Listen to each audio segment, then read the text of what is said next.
Sophia's palm pressed against the cold window glass, watching autumn leaves spiral across the hospice courtyard. Golden morning light flooded everything, but nausea twisted her stomach into knots. 3 weeks of exhaustion, 3 weeks of feeling like her body belonged to someone else. "You look pale, dear child." Grace Chen's voice drifted from the wheelchair, soft but knowing. At 87, the woman saw through everyone, her frail hands folded over the blanket Sophia had tucked around her knees. "I'm fine, Grace, just tired." Sophia forced brightness into her smile. "How are you feeling today?" "Never mind me. I'm dying. That's my job." Grace's dark eyes sparkled with the humor her failing body couldn't diminish. "But you're young. You should be glowing with life, not looking like you've seen a ghost." Sophia had seen something worse. The positive pregnancy test hidden in her bag burned like a live coal against her hip. It made no sense. She had never been with anyone. Never. The word impossible kept screaming through her mind, but the test didn't lie. 3 weeks ago, she'd visited Riverside Medical Center for a routine exam. Painful cycles. Dr. Helena Morrison came highly recommended. The appointment had been quick, professional, unremarkable. Or so she thought. "Sophia, are you listening?" "Sorry, I was distracted." "Whatever is troubling you, face it head on." Grace's trembling hand reached out, and Sophia took it gently. "That's the only way through darkness. You're stronger than you think." If only that were true. Later that afternoon, Sophia stood in the clinic hallway, medical file clutched in shaking hands. The door opened. Dr. Morrison emerged, her professional mask cracking when she saw Sophia. Behind her stood an older man in an expensive suit. "Miss Bennett, please come in." Dr. Morrison's voice strained. "We need to discuss something very serious." The office felt smaller, the air thick and suffocating. "Miss Bennett." Mr. Pembroke, the clinic director, looked grave. "There has been an incident, a very serious medical error involving your case." The words swam underwater. Mix-up, wrong sample, insemination. "I don't understand." Sophia's whisper barely escaped. "I came here for an examination." "Just an examination." Dr. Morrison's eyes glistened. "There was a catastrophic failure in our labeling system. You were given a fertility treatment intended for another patient. The procedure involved donor genetic material." The room tilted. Sophia gripped the desk edge. "Whose genetic material?" Her voice came out strangled. Mr. Pembroke and Dr. Morrison exchanged glances. "Julian Ashford." The name struck like lightning. Everyone knew Julian Ashford. Tech genius, political power broker, the man whose face appeared on magazine covers, whose decisions shaped industries. He existed in a stratosphere so far above Sophia's world, they might as well live on different planets. "This is impossible." Sophia's breath came in gasps. "This cannot be happening." "We accept full responsibility," Mr. Pembroke continued quickly. "We're prepared to offer comprehensive support, all medical expenses and significant financial compensation." "Does he know?" Sophia's mind reeled. "Does Julian Ashford know about this?" "Not yet. We wanted to speak with you first, but we must inform him immediately." Dr. Morrison cleared her throat. "And the other woman, the one who was supposed to receive the treatment, Natasha Whitmore, Mr. Ashford's fiancée. She also underwent the procedure that day. She received genetic material from a different donor. She's currently pregnant and believes the child is Mr. Ashford's." The complexity crashed over Sophia like a tidal wave. She was carrying the child of a man she'd never met. A man engaged to another woman who thought she was carrying his baby. "I need air," Sophia stood abruptly. "I need to think." "Please understand the sensitivity of this situation," Mr. Pembroke said urgently. "Mr. Ashford is a public figure. If this becomes known, I'm not concerned about his reputation." Steel entered Sophia's voice, surprising her. "I'm concerned about what happens to me, to this baby." She left, walking through city streets without destination. Her phone buzzed repeatedly. She ignored it. The world had shifted on its axis. By evening, she found herself at Riverside Hospice, drawn back to the only place that felt like home. Grace was sleeping, so Sophia sat quietly, watching the old woman's chest rise and fall. "You came back?" Grace murmured without opening her eyes. "I knew you would.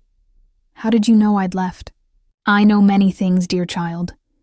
Grace's eyes opened, surprisingly clear. And I know that whatever happened today changed your life forever.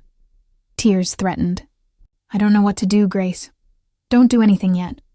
Sit with the truth. Let it settle. The right path will reveal itself. They sat in comfortable silence until Grace drifted back to sleep. Sophia was about to leave when her phone rang. Unknown number. Against her better judgment, she answered. Miss Bennett. The voice was deep, controlled, unmistakably male. This is Julian Ashford. I believe we need to talk. Sophia's breath caught. How did you get this number? The clinic provided it. I apologize for the late hour, but this matter is urgent. Can we meet tomorrow? Mr. Ashford, I don't think... Please. The word stopped her. Not a command. A genuine request. I understand this is difficult for both of us, but we need to discuss what happens next. For both our sakes. Sophia closed her eyes. Grace's words echoed. Face it head on. Where? She asked. There's a private estate on the north side of the city. Evergreen Manor. Tomorrow at £2. I'll have my driver collect you. I can find my own way. Miss Bennett, I'm not trying to control you. I'm trying to protect both of our privacy. The press doesn't need to know about this meeting. He had a point. Sophia gave him her address and ended the call. That night, she barely slept. Her mind painted impossible scenarios. What did Julian Ashford want from her? Money to make this disappear? A legal agreement to stay silent? Would he demand she terminate the pregnancy? The thought made her hand move instinctively to her still flat stomach. Despite the chaos, despite the impossibility of it all, she already felt connected to this tiny life growing inside her. The circumstances didn't matter. This child was hers. The sleek black car arrived precisely at 1:30. The driver was professional and silent, taking Sophia through winding roads to a secluded estate surrounded by towering evergreens. The house itself was modern yet warm, all glass and natural wood, designed to blend with the forest around it. Julian Ashford stood on the front steps waiting for her. Photographs didn't capture him accurately. He was taller than she expected, with dark hair touched with silver at the temples and eyes startlingly blue against tan skin. He wore jeans and a sweater, but carried himself with an authority that needed no suit to establish. Miss Bennett. He walked forward to meet her. Thank you for coming. I'm not sure I had much choice. She kept her voice steady despite her racing heart. Something flickered in his eyes. Respect, perhaps. You always have a choice. Please come inside. The interior was as impressive as the exterior, but what struck Sophia most was how lived in it felt. Books lined the shelves. A half-finished chess game sat on a side table. Family photos dotted the mantel. This wasn't a showpiece. This was a home. Can I offer you something? Tea? Water? Julian asked. Water, please. He returned with 2 glasses, and they sat in a sun-filled room overlooking a garden. For a moment, neither spoke. I won't pretend to understand what you're feeling, Julian finally said. This situation is unprecedented for both of us. That's one way to put it, Sophia replied. His lips twitched, almost a smile. You're not what I expected. What did you expect? Someone more intimidated. Most people are when they meet me. Should I be intimidated? No. His answer was immediate and firm. You should be angry. You should be demanding answers and compensation. You have every right to both. Sophia studied him carefully. This wasn't the cold mogul she'd imagined. There was something genuine in his directness, a weariness in his eyes that spoke of his own struggles. What do you want from me, Mr. Ashford? Julian, please. He set down his glass. I want to understand what you want, what you need. And then I want to discuss a solution that protects both of us, and most importantly, protects the child you're carrying. A solution? Sophia's voice hardened. You mean making this problem disappear? No. Julian leaned forward, his gaze intense. I mean acknowledging reality and dealing with it honestly. The afternoon light shifted as they sat in silence, each processing the enormity of what lay between them. Sophia watched Julian carefully, noting how his fingers tapped against his knee, the only sign of nervousness in his otherwise composed demeanor. Let me be direct, Julian said finally. Natasha, my fiancée, believes she's carrying my child. Our arrangement was always more strategic than romantic. A merger of families, influence, and resources. But now, everything has become complicated in ways neither of us anticipated.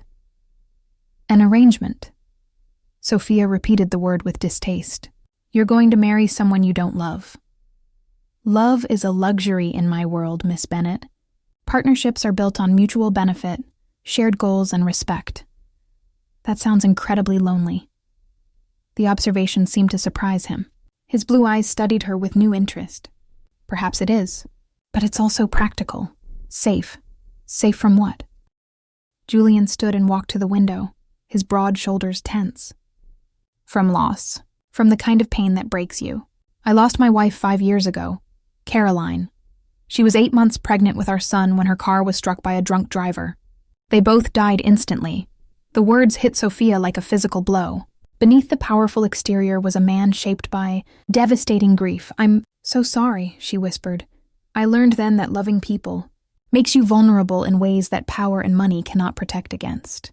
So I stopped. I built walls. I made arrangements instead of relationships. He turned back to face her. And now fate has given me another chance at fatherhood in the most bizarre circumstances imaginable. Sophia's hand moved instinctively to her stomach. What are you proposing? Marriage.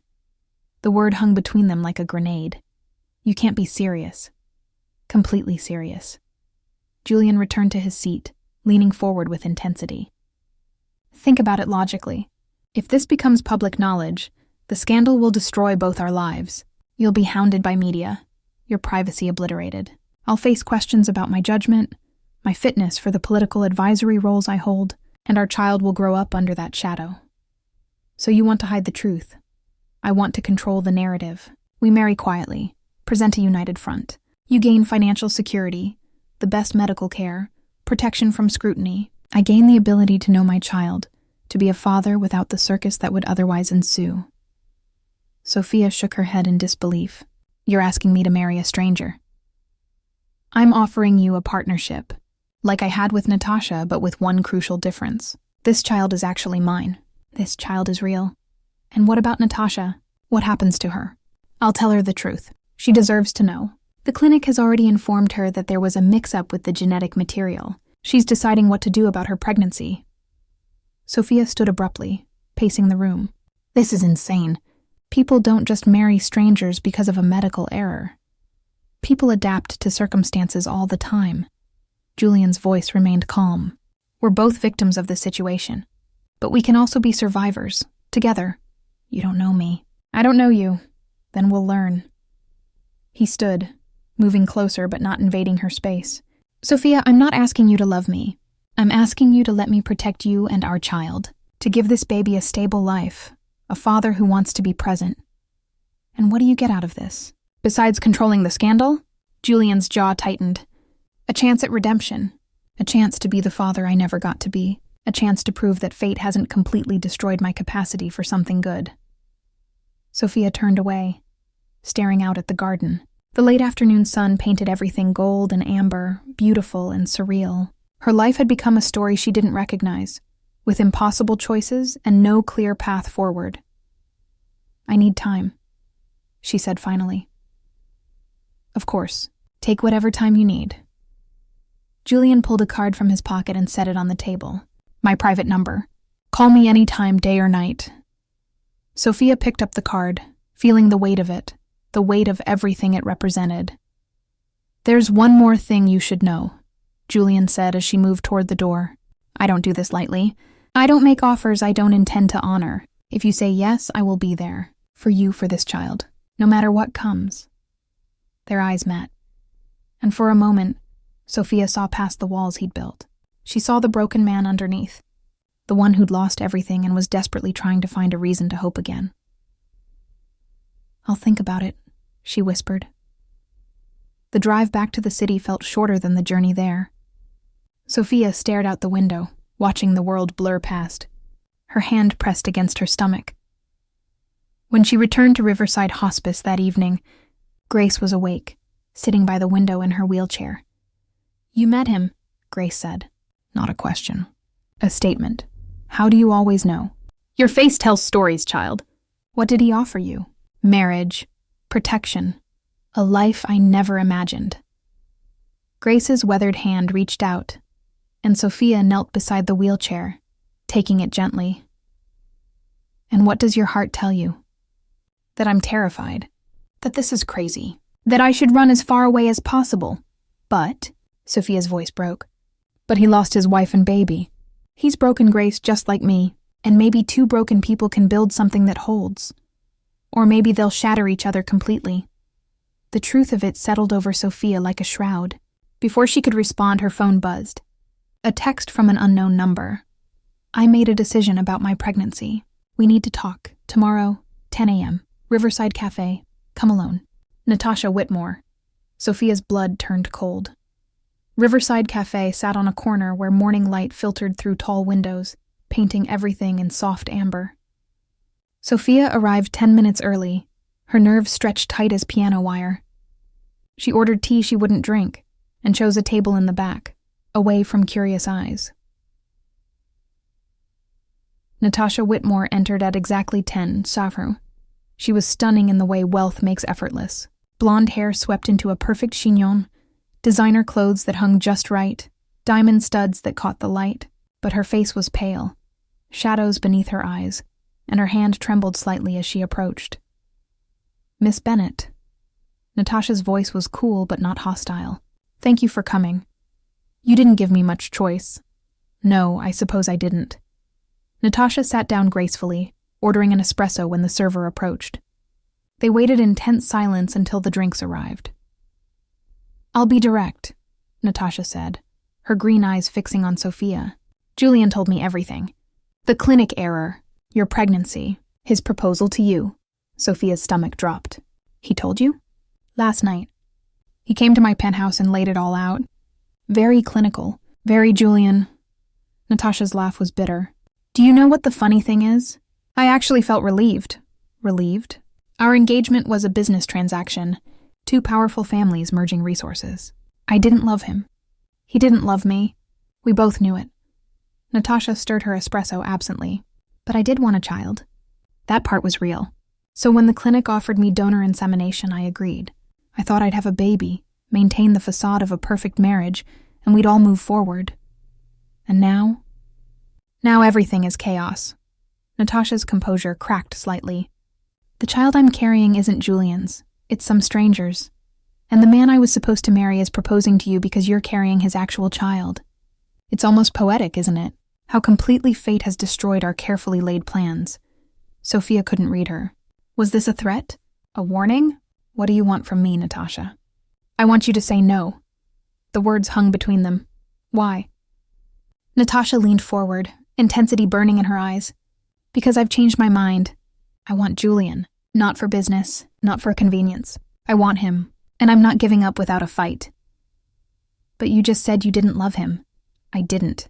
But losing him made me realize what I had, what I threw away by treating it like a transaction. Natasha's voice dropped to something dangerous. I'm terminating my pregnancy, Sophia. This child isn't Julian's, and I don't want a constant reminder of this disaster. But I'm not letting him go to you. Sophia felt ice crawl down her spine. He's not a possession, isn't he, though? In our world, everything is negotiable. Everyone has a price. Natasha pulled an envelope from her purse and slid it across the table. $5 million. Terminate the pregnancy, disappear from Julian's life, and never contact him again. You'll be set for life. You can go anywhere, do anything. Sophia stared at the envelope like it was a snake. You're offering me money to kill my baby? I'm offering you freedom. From scandal. From a life you're not prepared for. From tying yourself to a man you don't know. Natasha's voice turned persuasive. Think about it, Sophia. You're a hospice worker. You live in a small apartment. Struggle to pay bills. Julian's world will eat you alive. The media, the scrutiny, the constant pressure. You'll be miserable. And you think you can make him happy? I think I understand his world. I know how to navigate it. We're the same, Julian and I, but you? Natasha's eyes traveled over Sophia dismissively. You're a temporary fascination. The poor girl carrying his miracle baby. But once the novelty wears off, you'll just be an obligation. A burden, Sophia's hands shook with rage. You don't know anything about me. I know you're in over your head. Natasha pushed the envelope closer. Take the money, Sophia, walk away. Let Julian marry someone who belongs in his life. For a moment, Sophia imagined it. $5 million. Freedom from this nightmare. But then her hand moved to her stomach, and she thought of the tiny life growing there. The child who'd done nothing wrong. The child who deserved a chance. No. Excuse me? I said no. Sophia stood, her voice steady despite her trembling hands. This baby is mine. Not a bargaining chip. Not something to be eliminated for your convenience. And Julian doesn't belong to you. He never did. Natasha's face transformed, beauty twisting into something ugly. You're making a mistake. Maybe, but it's my mistake to make. Sophia turned to leave, but Natasha's voice stopped her cold. I know about Grace Chen. Sophia froze, turning slowly. What? Your hospice patient? The old woman you visit every day. The one you consider family. Natasha's smile was poisonous. Riverside Hospice is funded by the Whitmore Foundation, my family's charity. One phone call from me and Grace's care gets reevaluated. Her comfort medications get reduced. Her room gets downgraded. You wouldn't. Try me. Natasha stood, moving closer. I will destroy everything you care about, Sophia. Everyone. Starting with that dying old woman who means so much to you. Unless you take the money and disappear, rage and terror warred inside Sophia. You're threatening an elderly woman in hospice care? I'm protecting what's mine. Julian is mine, and I will do whatever it takes to keep him. Natasha's voice dropped to a whisper. You have 24 hours to decide. Take the money and vanish, or watch everyone you love suffer the consequences. Natasha walked out, leaving Sophia standing alone in the cafe, the envelope still on the table, her world crumbling around her. Sophia barely remembered driving to Evergreen Manor. She must have called Julian because he was waiting when she arrived. Concern etched across his face. What happened? He guided her inside, his hand gentle on her elbow. You sounded terrified on the phone. Natasha. The word came out strangled. She threatened me. Threatened Grace. Slow down. Tell me everything. Sophia poured it out. The whole awful meeting, the money, the threats against Grace. Julian's face darkened with each word, his jaw tightening until she could see the muscle jumping beneath his skin. She can't do this, Julian said, his voice dangerously quiet. I won't let her. She controls the foundation that funds the hospice. She can make Grace's last days hell, Julian. I can't let that happen. You won't have to. Julian pulled out his phone, dialing with sharp, angry movements. Richard, I need you to transfer $2 million to Riverside Hospice. Immediate endowment. Yes, now. And I want Grace Chen moved to the private wing with 24-hour care. Top priority. Anyone who questions this answers to me directly. He ended the call and turned back to Sophia. Grace is protected. Natasha can't touch her now. Julian, you didn't have to. Yes, I did. He moved closer, his blue eyes intense. I told you I would protect you. I meant it. Anyone who threatens you or the people you love will answer to me. Sophia felt something crack open inside her chest. This powerful man, this stranger, was fighting for her in ways no one ever had. Why? She whispered. Why do you care so much? Julian's hand rose, hesitating, then gently cupped her face. Because when I look at you, I see someone worth fighting for. Someone real. Not a transaction, not an arrangement. Just Sophia. Julian. His name came out breathless. I know I'm asking you to trust me when you have no reason to. I know my world is dangerous and complicated. But I swear to you, Sophia, I will keep you safe. I will keep our child safe, no matter what it costs me. Their faces were inches apart now, and Sophia could feel the heat radiating off him, smell his cologne mixed with something uniquely him. Her heart hammered against her ribs. I'm scared, she admitted. So am I. His thumb brushed her cheek. But maybe we can be scared together. Before either could move, Sophia's phone rang. Grace's number. She answered immediately. Sophia?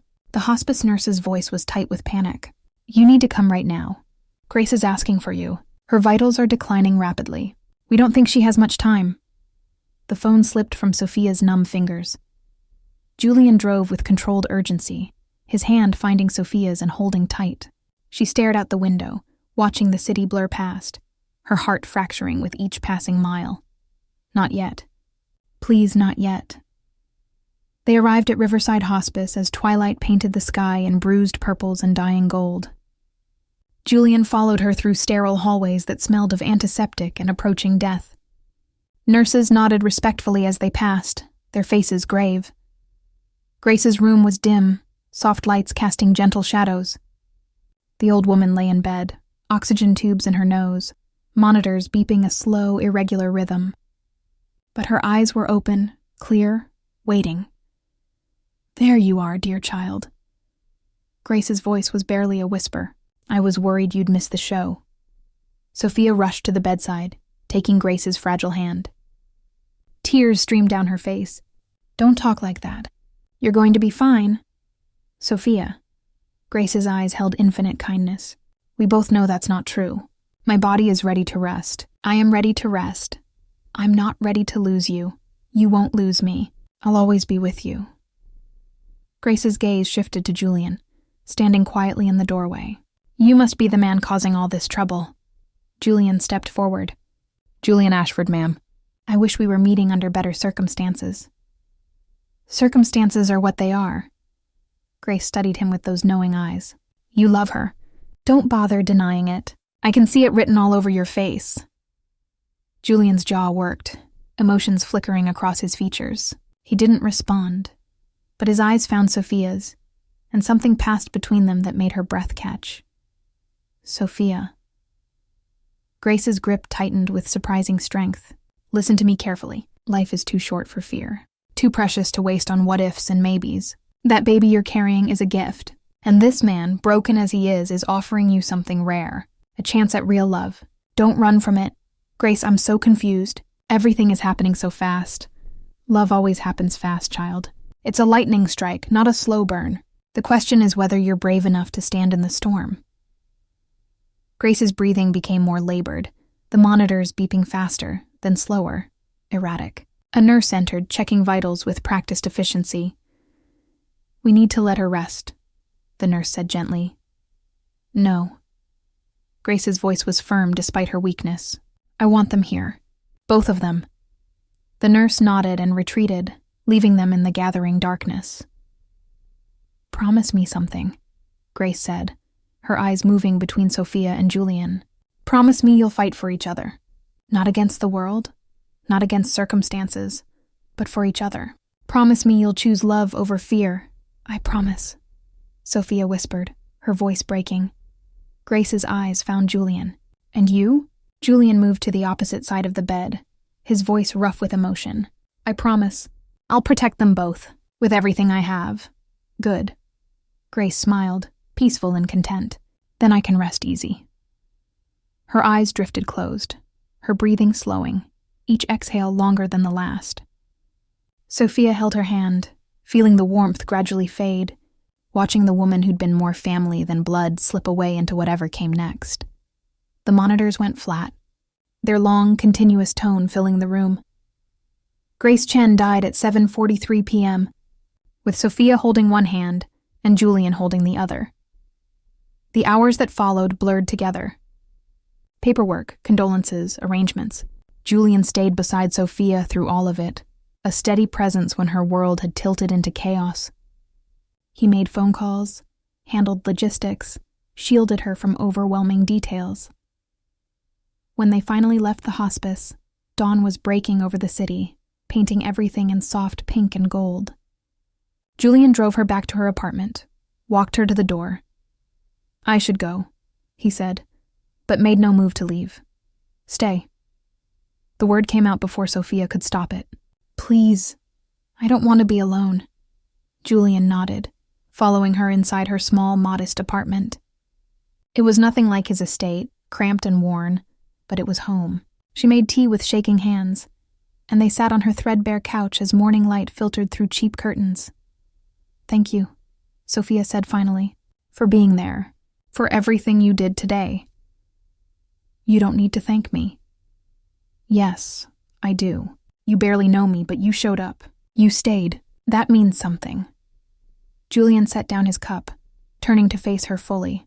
"Sophia, I need to tell you something, and I need you to really hear me." "Okay." When Caroline died, when I lost them both, I shut down completely. I built walls so high and so thick that nothing could touch me. I told myself it was practical, safe. But really, I was just terrified of feeling that pain again. His voice roughened. And then this happened. This impossible, bizarre situation. And you walked into my life. This brave, fierce woman who refused to be intimidated, who stood up to me, who saw past my money and power to the broken man underneath. Julian, let me finish. He took her hand, his thumb brushing across her knuckles. Grace was right. I love you. I don't know how it happened so fast, but I do. I love your strength, your compassion, the way you fight for the people you care about. I love that you're carrying my child, yes.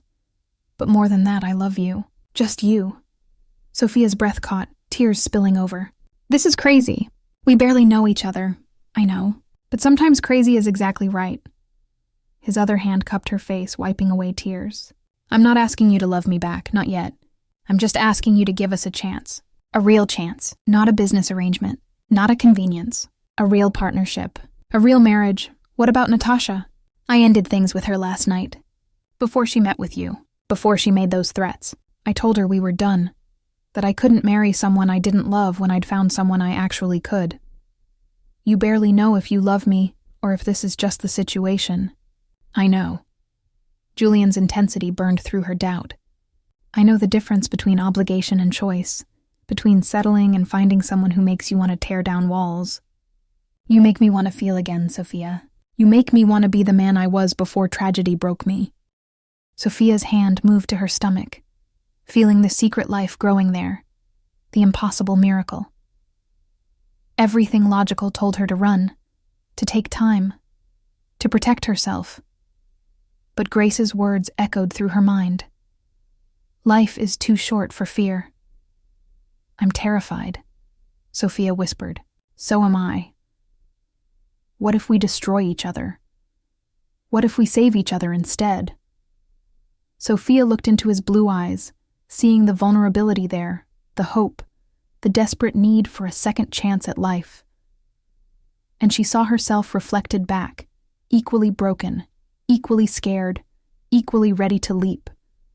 Yes, the word hung between them, small but infinite. Yes? Yes, I'll marry you. Not because of the baby, not because of the scandal, but because Grace was right. Life is too short, and maybe two broken people really can build something that holds. Julian's smile was devastating, transforming his entire face. He leaned forward, his forehead resting against hers, their breath mingling in the small space between them. I won't let you down, he promised. You better not. I'm trusting you with everything. I know, and I will spend every day proving I'm worthy of that trust. He kissed her then, soft and gentle, a promise sealed with touch. Sophia melted into it, feeling something inside her chest crack open and bloom. This was terrifying and beautiful and completely insane. And it felt exactly right. When they finally pulled apart, dawn had fully broken, flooding her apartment with golden light. A new day, a new beginning. Sophia's phone buzzed. A text from an unknown number. You made your choice. Now face the consequences. I will destroy you both. And Julian saw her face change, took the phone, read the message. His expression hardened into something dangerous. Let her try, he said quietly. I will burn down everything she has before I let her touch you.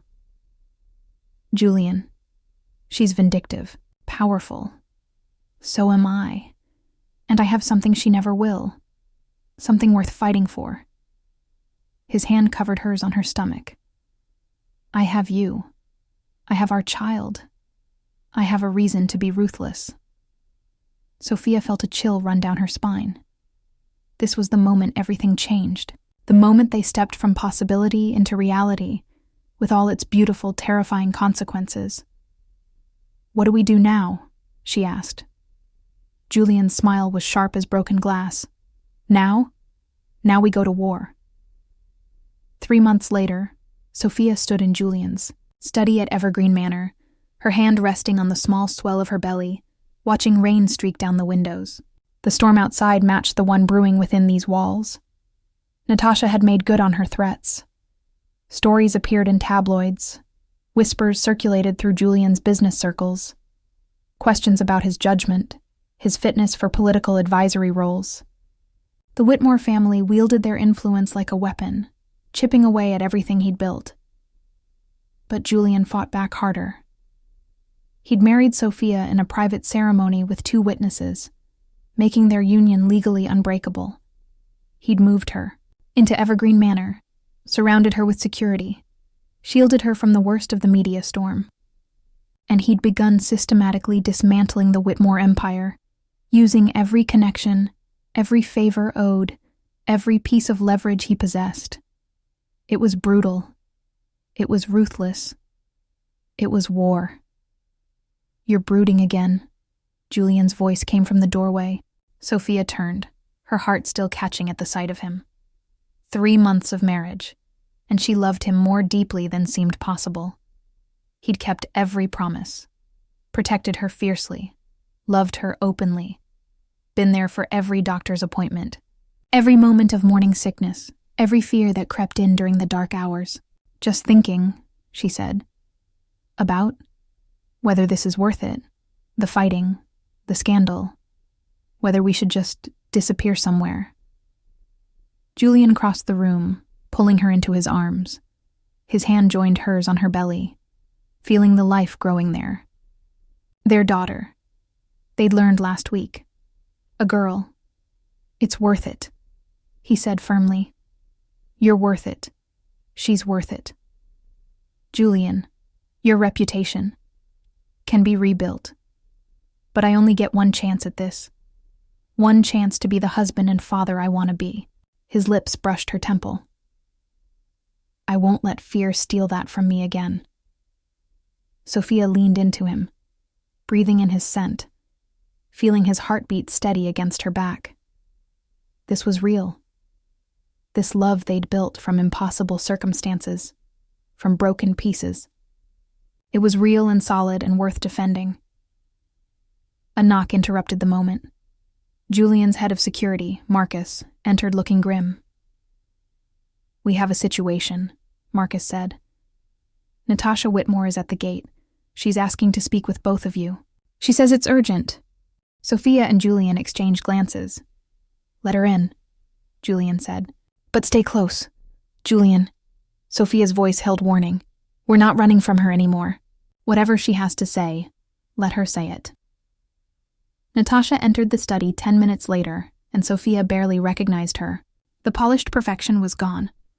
Her hair hung loose, makeup smudged, designer clothes wrinkled. She looked haunted. "Thank you for seeing me," Natasha said, her voice lacking its usual sharp edge. "You have 5 minutes," Julian replied coldly. "Then you leave and never contact us again." "I deserve that." Natasha's eyes met Sophia's, and something in them made Sophia's anger falter. She saw genuine pain there, genuine regret. "I came to apologize, and to tell you the truth." "What truth?" Sophia asked. Natasha sank into a chair, her hands trembling. "The clinic mix-up wasn't an accident. I paid Dr. Morrison to ensure I received your treatment, Sophia. I knew Julian wanted children desperately, but I couldn't conceive naturally. I was terrified he'd break our engagement if he found out. So I manipulated the situation." The words detonated like bombs. Julian's face went white with rage. "You deliberately—" "Yes," Natasha's voice broke. "I orchestrated the whole thing. But I didn't know about you, Sophia. I didn't know you were there that day, that you'd receive the genetic material meant for Julian's future children. That part really was an accident caused by my interference." Sophia felt dizzy. "So this entire nightmare exists because you were selfish and desperate?" "Yes, and I've spent 3 months destroying myself over it. Watching Julian look at you the way he never looked at me, watching him fight for you with a passion I never inspired, realizing that by trying to force something that was never real, I destroyed any chance I had at genuine happiness. Why are you telling us this now?" Julian's voice was dangerously quiet. "Because I'm done." Natasha pulled an envelope from her bag. "This is a signed confession. Everything I did, everyone I paid, every manipulation. Use it however you want. Press charges. Destroy my family's name. I don't care anymore. I'm so tired of fighting. She set the envelope on the desk and stood to leave, but Sophia's voice stopped her. Wait. Natasha turned, tears streaming down her face. Why did you really come here? Sophia asked. You could have just disappeared. Why give us this power over you?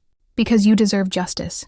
Because that baby, Natasha gestured to Sophia's belly, deserves parents who aren't constantly looking over their shoulders. And because maybe, if I do one decent thing, I can start to forgive myself for all the terrible ones. Silence filled the room, heavy with the weight of choices and consequences. I won't press charges, Julian said finally.